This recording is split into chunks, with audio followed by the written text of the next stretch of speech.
Well, it's a combination of factors. I think first and foremost, it was the dollar.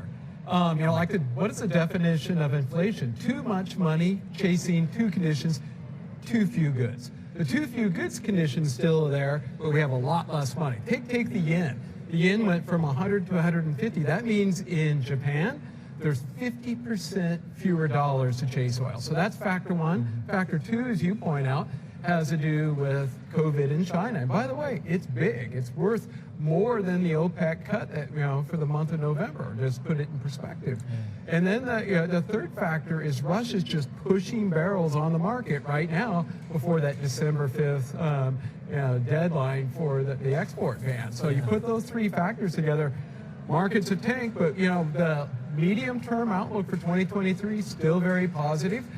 We stick to our guns of a $110 forecast for next year, but that path between now and next year, there's a lot of uncertainty around it. I've spent more days than I care to remember standing in Vienna trying to work out what OPEC are doing as well. Before that December 5th level on Sunday, we've got a meeting of OPEC Plus as well. I did not foresee them having to scramble to cut barrels as well. What do you think they're going to do? Well, they go by the data, data dependent, and they got the by the way, they got the demand decline right in the month of November, and demand's probably heading south again in China, given what's going on.